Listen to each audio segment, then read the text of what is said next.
En Deuteronomio 31, voy directo al grano porque creo que es un capítulo del que podemos aprender cosas. Moisés sabe que ya va a fallecer, tiene 120 años, él ya se ve sin fuerza, por eso dice que no puede ni salir ni entrar, ya le cuesta trabajo lo que es vivir diariamente. Y Dios le había dicho, no voy a recordar el episodio, pero sabéis por qué. Él golpeó aquella roca 2 veces para que diera agua y Dios le había dicho que le hablara a la roca, no que la golpeara. Y la golpeó 2 veces. Y sin entrar en ese episodio el por qué, pero después de ahí Dios le dice que él no pasaría el Jordán y que no entraría en la tierra prometida. Entonces, Dios va a ir delante del pueblo de Israel para que quite a las naciones que hay allí, que ha llegado al colmo de su maldad. Israel las va a juzgar y Dios les va a entregar la tierra prometida.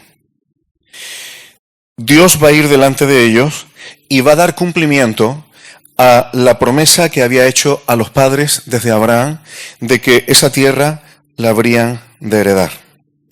¿Quién va a ir delante de ellos para tomar la tierra? Josué. Y yo quiero decir, hermanos, que tanto Moisés como Josué son tipos y figuras de nuestro Señor Jesucristo. El ministerio de Moisés y el ministerio de Josué apunta a la obra y al ministerio con mayúsculas del Señor Jesucristo. No tenemos tiempo porque no es un estudio exhaustivo, pero hay muchísimos detalles en la vida de Moisés que se parecen mucho a la vida de Jesús. Es muy curioso hacer un estudio de esto porque hay muchos detalles que coinciden, que se parecen. Y Moisés mismo dijo que de entre vuestros hermanos se levantará uno como yo, y quien no le oyere, Dios le pedirá cuenta. Ya estaba profetizando de Jesús. Entonces, Moisés es un tipo de Jesús, y ya nos dice Hebreos que el Señor Jesucristo es superior a Moisés. Y Josué también es un tipo del Señor Jesucristo. De hecho, hay quien no sabe que Josué y Jesús son el mismo nombre. En hebreo, el nombre de Jesús y de Josué son el mismo nombre. Incluso Oseas, en su raíz, es bastante parecido a Josué o a Jesús. Es bastante claro en el nombre de Josué. Y Moisés tuvo el encargo de sacar a Israel de Egipto y llevarlo al desierto para que hiciesen un pacto de relación exclusiva con Dios. Y esto apunta a lo que el Señor Jesucristo hizo con nosotros. El Señor Jesús, por su sangre, el viernes estuvimos hablando de la Pascua y un poco por encima cómo aquel cordero, la sangre de aquel cordero hacía que el ángel destructor pasara por alto aquello, ¿verdad? Pues la sangre de Jesús, como el Cordero de Dios que quita el pecado del mundo, es la que nos cubre para que no seamos esclavos del pecado. Es la que nos sella para que Dios nos salve, pero al mismo tiempo la sangre de Cristo no es solamente te limpia los pecados para que no tengas la consecuencia del pecado, que es la muerte eterna, sino que también, y luego participaremos de ello, la sangre de Jesucristo es la sangre del pacto, de un pacto de relación, de reconciliación y relación exclusiva con Dios, que las Escrituras asemejan a lo que es una relación hombre-mujer, una relación de desposorio matrimonial. Por lo tanto, el ministerio de Moisés, entre otras cosas, tiene sacar a Israel de Egipto, hacer ese pacto exclusivo con Dios y enseñar a cómo vivir. Eso es la base del Evangelio. Limpios del pecado por la sangre de Cristo, una relación de exclusividad con Dios, y a causa de esa relación particular y exclusiva con Dios, vivimos agradándole y expresando su carácter. No es poca cosa. Ahora, ¿Josué a qué apunta? Josué apunta a quien va a introducir a Israel en la tierra prometida, en la tierra que habían de heredar, lo que simboliza el reino.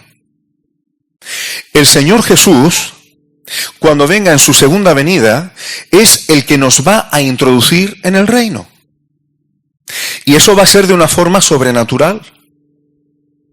Porque tú y yo, ni todos los creyentes del mundo juntos, tenemos capacidad ni militar, ni sagacidad, ni ninguna posibilidad de echar abajo el sistema que cada vez se ve más claro, que es un sistema de control global y mundial, que no solamente es un sistema militar y de poder humano, sino que, como dice Apocalipsis cuando habla de la Gran Babilonia, se ha hecho habitación de demonios. Es un sistema diabólico, inspirado por el enemigo, inspirado por Satanás, guiado por Satanás, que quiere controlar y que quiere esclavizar a los seres humanos, y que está en contra de los hijos de Dios. Y eso es algo que ni tú ni yo tenemos capacidad de quitarnos de encima. El único que va a poder quitar de en medio de una forma poderosa ese yugo que nosotros no tenemos esa posibilidad es el Señor Jesucristo. En palabras del libro de Daniel, la piedra no cortada con mano que echará abajo la autoridad humana que está desvinculada de Dios. Josué representa eso. Cuando entre en la tierra prometida, por mano de Josué, van a enfrentar algunos pueblos que son poderosos militarmente, ciudades fortificadas, van a enfrentar gigantes, una mezcla, algo parecido a esa guerra mundial en la que se metió Abraham para rescatar a Lot. Ahí había gigantes también, había una conflagración potente, algo parecido es lo que Josué va a hacer. Así que tanto Moisés como Josué están apuntando al ministerio y obra de Cristo, que va a ser con mayúsculas. Y en la que tú y yo, si hemos nacido de nuevo, estamos involucrados, pero no por nuestra propia fuerza, sino porque Cristo va delante de nosotros. Y Él va a hacer todo lo que ha prometido. Ahora, ya estuvimos hablando el viernes acerca de Josué. Recordáis que nada más que pasa en el Jordán, van a hacer una Pascua. En esa Pascua tienen que circuncidarse porque no se habían circuncidado en los 40 años del desierto. Y estuvimos viendo cómo el apóstol Pablo nos dice que la circuncisión no hecha con mano, la circuncisión en Jesucristo, significa perder este cuerpo pecaminoso carnal. Y eso apunta al reino también, y por qué la necesidad de que tú y yo tengamos un cuerpo nuevo en el cual no haya pecado. Cuando resucitemos o seamos transformados por el Señor, se cumplirá esa circuncisión, entre comillas, con mayúscula, no hecha por mano, sino hecha por obra y el poder de Dios. Ni tú ni yo tenemos capacidad ni de resucitar, ni de darle a nadie ni a nosotros un cuerpo nuevo en el que no habite el pecado, que no enferme, que no muera. Eso es algo que ha prometido Dios. Y no es una forma en la que Dios diga, voy a exhibirme. No es por eso. Es porque tenemos que ser como el Señor Jesucristo, un cuerpo como el suyo. Un cuerpo glorificado, porque somos miembros de su cuerpo, tenemos que ser como Él. Y porque la carne y la sangre no pueden heredar el reino. Así que estos capítulos, y parte de lo que estuvimos el viernes, quien estuvimos hablando un poco del reino y de estas cosas. Pero yo me voy a centrar en los minutos que me quedan en algo en lo que simbólicamente apunta estas cosas escritas. Hay muchos autores que ven en lo que Josué hace comandando al pueblo de Israel, cuando entran en la tierra prometida, todas las batallas y las conquistas que tienen que hacer allí, lo asemejan a la vida cristiana, porque una vez que nosotros hemos sido salvos, una vez que nosotros hemos conocido al Señor Jesús y ya somos hijos de Dios, las batallas no terminan ahí. Todo el tiempo de vida en el cual peregrinamos en este mundo, tenemos batallas en la mente, tenemos batallas en el corazón. El mismo día que tú te conviertes, que tú conoces al Señor, ¿tu mente y tu corazón se queda totalmente limpio? ¿Ya nunca piensas mal contra nadie? ¿Ya nunca te sale algo negativo de dentro? ¿Verdad que sí? Porque eso es algo que necesita una transformación y necesita una lucha y unas batallas que nos van a durar toda la vida. Y hay quienes ven en Josué y en esas batallas y esa conquista de la tierra prometida una alegoría de lo que es la batalla en el alma, en la vida del creyente mientras peregrinamos por este mundo. El apóstol Pedro, en el capítulo 2 de la primera carta, versículo 11, dice: amados, yo os ruego, como extranjeros y peregrinos, que os abstengáis de los deseos carnales que batallan contra el alma. Hay cosas de la vida vieja que si tú le das rienda suelta, lo que vas a hacer es perder tu alma. Vas a perder el control de tu alma. Tu alma va a quedar en esclavitud. Tu alma va a quedar con trastornos, con desequilibrios. Y por eso dice el versículo 12, manteniendo vuestra buena manera de vivir entre los gentiles. Cuando nosotros andamos en el Espíritu, cuando nosotros vamos comandados por Jesucristo, trabajando en nuestra mente y nuestro corazón, por el Espíritu Santo, por la palabra, nos vamos a meter, lo que queda del capítulo, vamos a estar hablando del alma. Nos vamos a dar cuenta como es un capítulo muy útil para entender cómo funciona el alma y la vida del creyente y esta lucha que tenemos. Y nos va a dar algunas herramientas para poder tener victoria en esta lucha que tenemos toda la vida. Así que, ¿qué pasa cuando el alma se va transformando conforme al corazón de Cristo? Que nuestra forma de vivir entre los gentiles en este mundo se convierte en luz y se convierte en testimonio y expresamos el carácter de Cristo. Por eso, en esta misma carta, en 1 de Pedro 1:9, muchos sabéis que este versículo me encanta, dice, obteniendo el fin de vuestra fe, que es la salvación de vuestras almas. El fin de la fe no es, muchos entienden que ahí se refiere que el alma se vaya al cielo, no se está refiriendo a eso. La salvación del alma, el fin de la fe, ¿por qué seguimos aquí y caminamos por fe?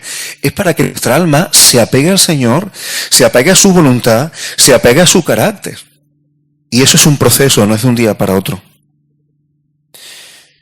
Siguiendo con Deuteronomio, y vamos a ver la importancia del alma, Moisés escribió la ley, estoy en el versículo 9, y explico lo que viene ahí, y se la dio a los sacerdotes y a los levitas y a los ancianos de Israel. Y les mandó una cosa. Cada 7 años, ya sabéis que cada 7 años había uno que tenían que dejar descansar la tierra. Es decir, era un año de remisión de deudas, era un reposo incluso económico, una especie de reseteo del sistema social y económico. Pues cada 7 años, en la fiesta de los tabernáculos, que es una fiesta del 7º mes y que dura 7 días, fijaos, hablábamos ayer en reunión en casa, hay veces que hay patrones numéricos y matemáticos que está en la Escritura. Cada 7 años, en el 7º mes, una fiesta de 7 días. 7, 7, 7. Entonces, ahí tenían que coger y leer toda la ley de Dios. Se la tenían que leer a Israel. ¿Pero a quiénes concretamente? A todo Israel. Y aquí dice, harás congregar al pueblo, versículo 12, varones, mujeres y niños, y tus extranjeros que estuvieran en tus ciudades. Es decir, todos los que convivieran y formaran parte del pueblo de Israel, daba igual si era hombre o mujer, daba igual su edad, daba igual si era natural o no, todos tenían que escuchar, y te dice para qué el versículo 12, para que oigan y aprendan y teman a Jehová. Hermano, esto es una herramienta simple, pero efectiva. Porque la misma Escritura, y aparte la vida nos enseña, que cuando uno tiene mala juntera, te puede estropear la vida. Las malas junteras no te empiezan afectando siempre por lo que hacen, empiezan comiéndote el coco por lo que dicen. Cuando uno tiene mala juntera, sus conversaciones, las cosas de las que hablan, las cosas que te meten en la mente, suelen ser negativas. Y eso, aunque no nos demos cuenta, pero va calando en nuestro corazón. La publicidad lo sabe. Por eso las grandes empresas pagan muchísimo dinero para darte mensajes y que te lo repitan. Porque saben que no tenemos un impermeable, que las cosas nos calan. Y el principio bíblico es que todos los que estamos en pacto con Dios, Todos los que tenemos una relación con Dios, los que hemos sido rescatados por Jesucristo como pueblo de Dios, tenemos que exponernos al estudio, al conocimiento, a la predicación de la palabra. Por eso sabéis que una de las visiones que tenemos en esta congregación es la palabra de Dios, e intentar quitar mis opiniones de en medio de nadie. Es decir, ¿qué es lo que está diciendo la palabra? Porque la palabra de Dios tiene poder. La palabra de Dios es efectiva precisamente para transformar el alma. Y esto servía para que los que no habían nacido, las siguientes generaciones, supieran, aprendieran las maravillas que Dios había hecho y para que aprendiesen a temer a Dios. Si nosotros, aunque seamos hijos de Dios, estamos expuestos a los mensajes del mundo, la televisión, las conversaciones de la gente de fuera, estamos expuestos a eso constantemente.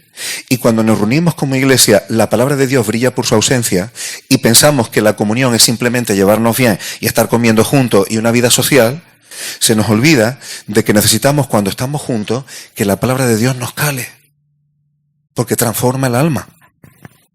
Por eso dice el Salmo 19, versículo 7, la ley de Jehová es perfecta, que convierte el alma. Así que aquí tenemos una herramienta para que las batallas del alma, el Señor Jesús las vaya comandando y las vaya ganando y nosotros no estorbemos. Vamos a dejar que la palabra de Dios abunde abundantemente en nuestros corazones. Esto no son palabras bonitas porque suena bonito decirlo, es que es una realidad, es una herramienta efectiva. La palabra de Dios tiene poder, no solo de pan vivir al hombre, sino de toda palabra que sale de la boca de Dios. Un poco más adelante, Dios le dice a Moisés que, aunque él va a morir, dice, vas a dormir con tus padres, Dios sabe que el pueblo se va a apartar de él, que la relación con Dios, que va a ser infiel, se va a ir tras dioses ajenos y que va a invalidar el pacto. No me voy a meter en esto, pero una de las grandísimas diferencias que hay entre Antiguo Pacto y Nuevo Pacto, no es la única, pero una de las más importantes es que el Antiguo Pacto que Dios hizo se podía invalidar. Si una de las partes no cumplía, el pacto quedaba invalidado. Pero la maravilla del Nuevo Pacto, sellado con la sangre de Jesucristo, es que ese pacto no hay forma de invalidarlo. Lo hemos comentado otras veces, pero simplemente lo recuerdo y no me meto más ahí.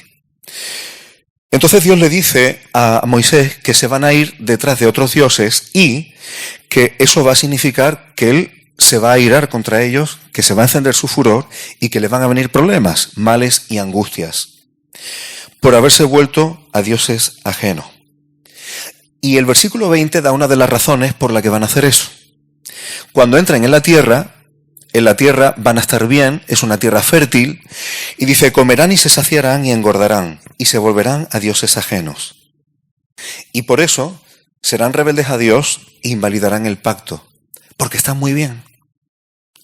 Una de las peores cosas, hermanos, que batalla contra el alma es el exceso de ociosidad. Cuando todo va bien, podemos estar en peligro de apartarnos de Dios. Cuando todo va bien, si económicamente estás bien, si comes lo que te apetece, si no tienes grandes problemas, cuando todo va como tú quieres, ahí uno tiene peligro de idolatrar a Dios, a otros dioses. ¿Por qué? Porque te parece que tú controlas. Te crees que todo va a seguir así y que las cosas están bajo tu control. Cuando las cosas no van bien, hermanos, es uno de los peligros más grandes para el alma. Y el apóstol Pedro vincula la ociosidad con la falta de fruto. ¿Os acordáis? Añadía la fe virtud, dominio propio, etcétera, etcétera. Dice, si hacéis estas cosas, no dejan de estar ociosos ni sin fruto. Y en el versículo 24, aquí hay algo que tiene que ver con el alma, pero creo que aquí hay un principio muy interesante y que nos apunta a un error, hermanos, que yo observo muchas veces en las congregaciones y en creyentes que espero que no nos ocurra a nosotros, que no nos confundamos. Mira, cuando Moisés dice el 24 que acabó de escribir las palabras de la ley, le dio orden a los levitas, los que transportaban el arca del pacto, que cogieran el libro de la ley y lo pusieran al lado del arca del pacto. Porque dice, y estaré allí por testigo contra ti. Es decir, el arca del pacto al lado tenían que poner la ley de Dios. ¿Por qué? porque serviría de testigo contra ellos. Tienen pacto, pero también tienen ley, y cuando vengan problemas, la ley va a decir, es por esto, y les señala dónde está el problema. Dentro del arca del pacto que había, hermanos, ¿lo recordáis? Hebreos lo dice. En el arca del pacto estaba el maná escondido, la vara de Aarón que reverdeció y las tablas de la ley, los 10 mandamientos. En el arca del pacto no estaba toda la ley. Estaba la base, pero el resto de la ley estaba al lado del arca. Hermano, aquí hay un principio muy importante para el alma del creyente. El apóstol Pablo nos dice en Romanos que no solamente los creyentes, sino incluso la gente en el mundo, el corazón humano tiene una conciencia. Hay algo dentro del ser humano que hay ciertos principios fundamentales de la ley de Dios, de los principios morales muy importantes, que toda persona sabe que eso no está mal. Un niño, aunque nadie le enseña a mentir, pero cuando miente sabe que está haciendo algo que no debe, lo sabe. Que matar es algo que tampoco se debe y que es algo fuerte, eso lo sabe incluso una persona no creyente. Otra cosa es cauterizar la conciencia, encallecer la conciencia y que la práctica de la maldad haga que la conciencia deje de funcionar. Pero hay algo en el corazón del ser humano que indica los principios fundamentales de la ley de Dios, los principios morales más básicos. ¿Cuánto más en la vida del creyente? Pero aquí hay un problema, hermanos, porque yo he oído a muchos creyentes en cuanto a cómo vivir delante de Dios, decir, eso es según lo que te diga la conciencia. Y piensan que los hijos de Dios, y piensan que estar en Cristo significa que tu guía de vida es tu conciencia. Eso es un peligro muy grande. Primero, porque tu conciencia no puede suplantar la palabra de Dios. Segundo, tu conciencia es manipulable por lo externo e incluso por ti mismo. Si tú no le vas haciendo caso a la conciencia cada vez te avisa menos. Por eso nosotros como hijos de Dios, nuestra norma de vida no es lo que me dicte la conciencia, porque habrá un momento en que la conciencia me dirá que yo haga lo que me dé la gana a mí y que no pasa nada. Y otra de las cosas que también he oído muchas veces es, y yo no digo que no sirva, porque hay veces que si la Escritura no habla demasiado claro de una cosa, que normalmente es clara, pues podemos buscar los principios bíblicos, pero ¿no habéis oído qué haría Jesús en esta circunstancia? Y yo no digo que eso no se pueda meditar, pero yo no puedo coger mi propia opinión de qué es lo que haría Jesús para tomar eso como una norma que pueda suplantar la palabra de Dios. Porque si mi concepto de Jesús es que era una especie, déjame decirlo así, sabe Señor que no es irreverencia, una especie de hippie, que lo único que tenía era buenos sentimientos repartiendo margaritas a todo el mundo, hagan lo que hagan, pues entonces el que haría Jesús va a estar mediatizado por esa idealización extraña que yo he hecho de Jesús. Entonces, según la imagen que cada uno se haga de Jesús, y muchas veces será en parte y no todo, pues ahí vas a llegar a las conclusiones que a ti te parezcan. Tenemos una conciencia, pero tenemos la necesidad de conocer bien la palabra de Dios. Estamos en pacto con Dios. Hay una parte de la ley de Dios que está en nuestros corazones, pero hay otra que la tenemos delante, que es su palabra. Y tenemos el deber de estudiarla y escudriñarla, porque hay cosas que la conciencia no te va a decir. Un ejemplo que decíamos ayer en casa, hay personas que hablan mal de sus padres. Y con razón. A lo mejor tienen padres que los abandonaron, padres que los maltrataron, y esas personas hablan mal de sus padres con razón. Y los maldicen, y las conciencias no les dicen nada, porque saben que tienen razón. Pero si tú como creyente, aunque hubieses tenido padres que han sido, digamos, muy problemáticos, si tú vas a la palabra y ves en la palabra que dice, no maldigas a tus padres, no lo vas a hacer. No lo vas a hacer. Como otras cosas. La palabra dice que instruyas a tus hijos en la palabra de Dios en casa. ¿Eso te sale de la conciencia? O sí o no. Pero hay cosas que están en la palabra de Dios para todos los creyentes, que es una cuestión de conocerla, no una cuestión de a ver por dónde me sale la conciencia. Y por eso, hermano, necesitamos. Muchos dicen, pero es que el nuevo pacto, Dios dijo que era poner su ley y sus mandamientos en nuestros corazones. Y yo digo amén a eso.